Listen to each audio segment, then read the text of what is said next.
Hello everyone, I'm Paul McGuire Grimes.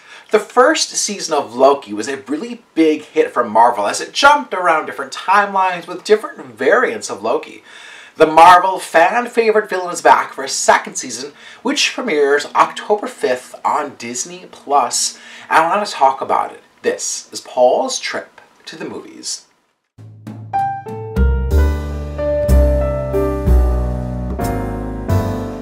Tom Hiddleston has been a mainstay of the Marvel Cinematic Universe as the God of Mischief in both the movies and the television series.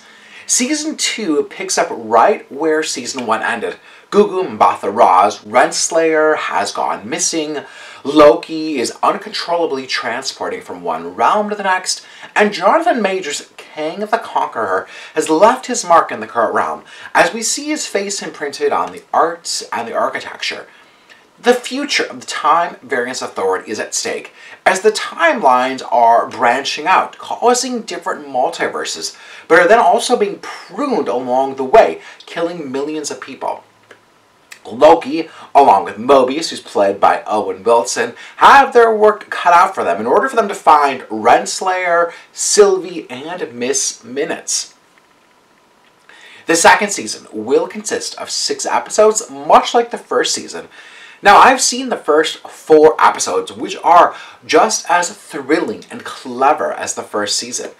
The series continues with its vintage production design of the TVA and the different time periods that the characters find themselves slipping into, which includes a 1980s McDonald's.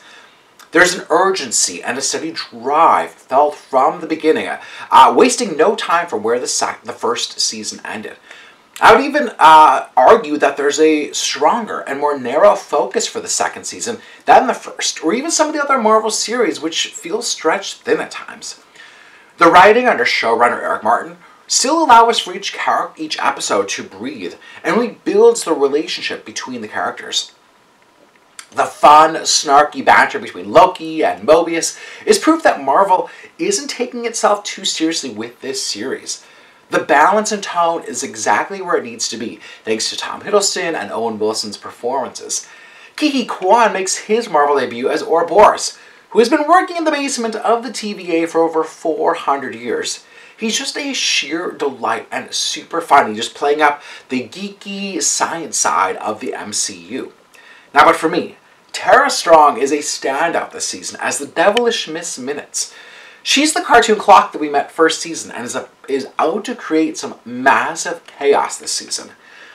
It is worth mentioning that Jonathan Majors is back as Kang, who also goes by He Who Remains, and his variant proves to be a vital asset for the team. Now, as a series, Loki continues to ponder whether its title character can be a villain or a hero or someone live somewhere in between. It makes him one of the more memorable and compelling characters in all of the MCU. And Tom Hiddleston can easily tap into just any side of him. There's a really strong scene between Loki and Sylvie, who's played by Sophia Di Martino in episode 4, as they debate the philosophical questions about free will, playing God, and why we need to strive for something hard versus just taking the easy way out. Loki Season 2 feels like a return to form for Marvel and their Disney Plus series.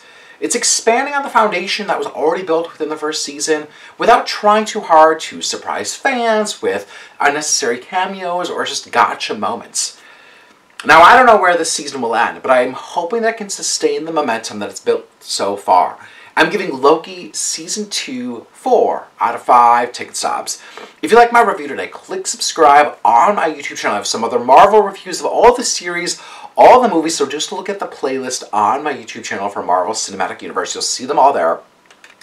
Paul's Trip to Movies is brought to you by Popcorn. You know, maybe you want to sit in, watch some Marvel movies first, catch up on the first season, have some popcorn on hand, whether you want to place an online order through their website or just go in the store. Try some of their over 70 flavors. I know you're going to love it. So follow them on social media at PopcornMN.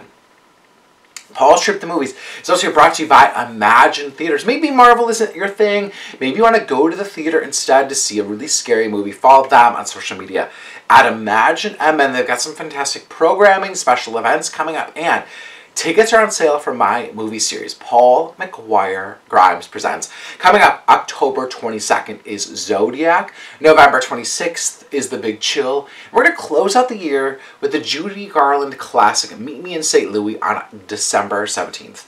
Like I said, follow them on social media at ImagineMN. Get tickets today for my series. There's going to be a discussion after each screening, and I would love to see you there. Thank you so much for watching my review of Loki Season 2. This is Paul's Trip to the Movies.